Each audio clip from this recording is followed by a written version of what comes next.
Bonjour, dans cette vidéo, je vais vous parler d'un de mes DM préférés, le DM3. Un sac contient 17 boules numérotées de 1 à 17. On prélève alors des boules au hasard. On veut répondre à la question suivante. Quel est le plus petit nombre de boules à prendre pour être sûr d'obtenir au moins une paire de boules dont la somme des numéros est 18? Voilà, c'est une question qui a été posée par le kangourou une certaine année. Je pense que c'est au niveau S, c'est-à-dire première ou terme spécialité et supérieure.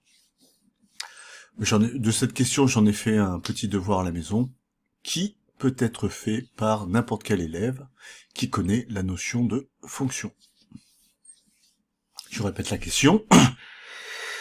Quel est le plus petit nombre de boules à prendre pour être sûr d'obtenir au moins une paire de boules dont la somme des numéros est 18?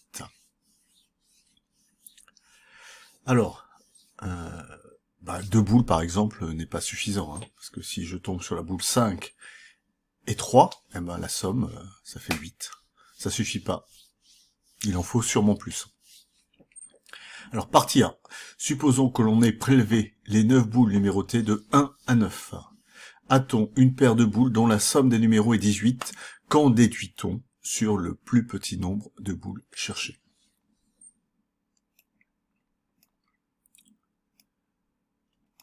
Alors, donc supposons prélever les 9 boules numérotées de 1 à 9, on les imagine, 1, 2, 3, 4, 5, 6, 7, 8, 9, et considérons 2 boules parmi elles. On en prend 2. Elles ne sont pas toutes les deux numérotées 9. Donc l'une d'elles porte un numéro B inférieur ou égal à 8.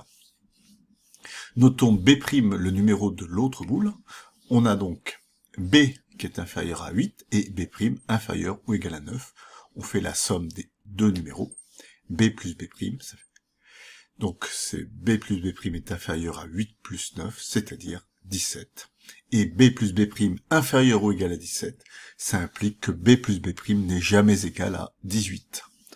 Autrement dit, dans nos 9 boules, il n'y a pas de paire de boules dont la somme des numéros vaut 18.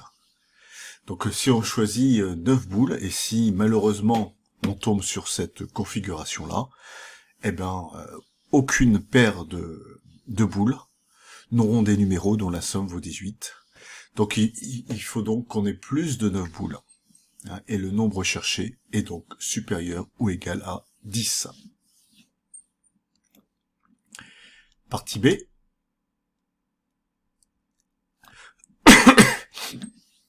Nous allons montrer que le plus petit nombre de boules cherchées est bien 10. Alors notons A, l'ensemble des entiers compris entre 1 et 17. Donc A est égal à 1, 2, 3, etc., etc., 16, 17. Soit alors f, la fonction définie sur A, sur cet ensemble, par f de n est égal à 18 moins n. Alors représenter la fonction f. Alors pour ça j'ai utilisé moi un tableur. Voilà.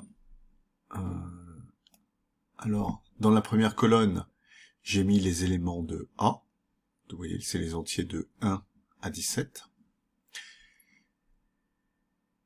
Et puis dans la colonne B, j'ai mis ces éléments, c'est-à-dire oui, l'image de 1 c'est 17, bah oui, 18 moins 1 ça fait bien 17, l'image de 8 c'est 10, 18 moins 10, pardon, 18 moins 8 ça fait bien 10, etc., etc. En fait ici j'ai mis une formule, voilà, j'ai mis 18 moins A2, et après j'ai tiré la formule. J'ai demandé à Excel de représenter la fonction, et voilà ce qu'il m'a donné. Donc vous voyez qu'en fait, la courbe qui représente la fonction f, eh bien c'est l'ensemble de ces 17 points. Remarquez qu'ils sont alignés. Ils sont alignés sur une certaine droite. L'équation de cette droite, c'est 18 moins y égale 18 moins x. Alors comment j'ai rédigé ça?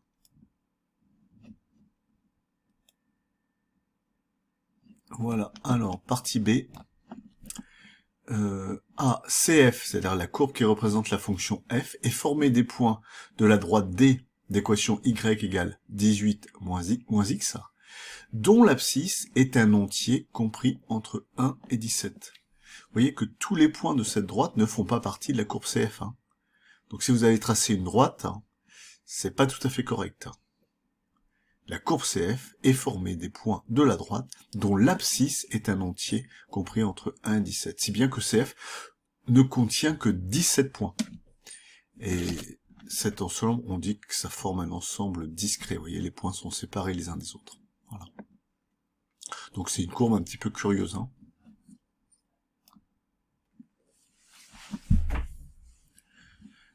Alors, montrer que l'image d'un élément de A appartient encore à A.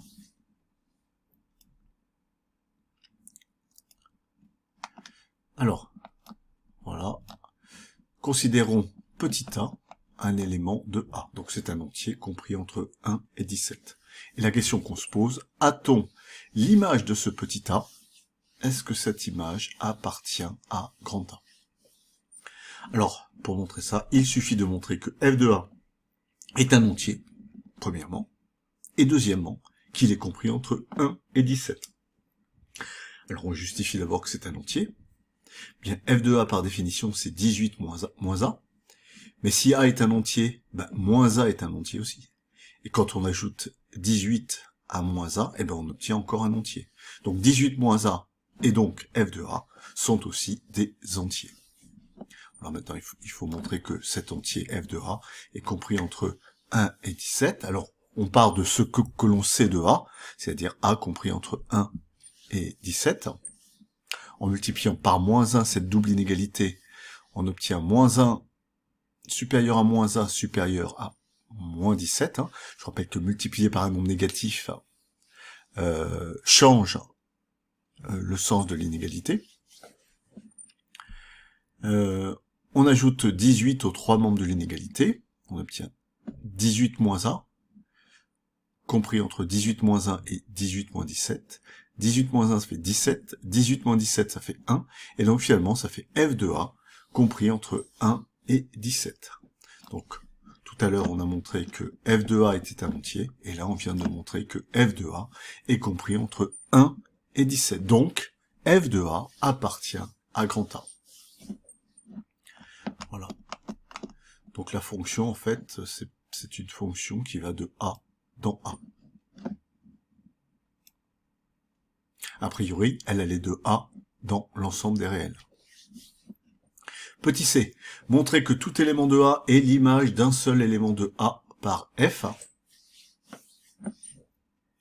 Alors on dit aussi que F est une bijection de A sur A. Alors il n'y avait pas besoin de connaître ce terme pour réaliser cette question. Alors, on va se donner un élément de A, considérons un élément petit a de grand A, et on va montrer qu'il est l'image d'un certain élément de A. Alors cet élément, en tâtonnant un petit peu, on le trouve facilement. Je l'appelle B, et je pose B égale 18 moins A. Donc on remarque déjà que B est l'image de A. Donc, comme si B est l'image de A, ça implique que B appartient à A, puisque dans la question précédente, on a montré que l'image d'un élément de A était dans A. Donc B est bien un élément de grand A. Maintenant, calculons l'image de B. Eh bien, ça fait 18 moins B, c'est égal à 18 moins A, puisque B, par définition, c'est 18 moins A. On enlève les parenthèses, ça fait 18 moins 18 plus A, ça fait A. Donc l'image de B est égale à A. Donc on a trouvé un B élément de A, dont l'image vaut petit a. Donc A est l'image de B, élément de A. En fait, on vient de montrer que f est une surjection, c'est-à-dire que la fonction f, elle atteint tous les éléments de A. Tous les éléments de A sont atteints par la fonction f. Tout le monde est une image. Alors maintenant, est-ce que ce B qu'on a déterminé précédemment, est-ce qu'il est unique? Alors pour ça, on suppose qu'il y en a un autre que j'appelle B'. On suppose que A égale l'image de B'. Donc on a donc A qui est égal à 18 moins B', et qui est égal aussi à 18 moins B. On soustrait 18 de chaque côté, on obtient moins B' égale moins B, d'où l'on déduit B' égale B. Donc en fait, A est l'image d'un unique élément de grand A. Alors on dit aussi que F réalise une injection, c'est-à-dire que tout élément de l'ensemble d'arrivée est l'image d'au plus un élément. Si deux éléments sont distincts, ils ont des images différentes. Pour la surjection de tout à l'heure, c'est tout élément de l'ensemble d'arrivée est atteint au moins une fois par la fonction. Surjection, c'est au moins une fois. Injection, c'est au plus une fois. Donc quand on a les deux, c'est exactement une fois. C'est-à-dire que A est l'image d'un unique élément de grand A. On dit que F réalise une bijection de A dans grand A. Voilà, on va s'arrêter là pour cette première vidéo, et on traitera la partie C dans une autre vidéo.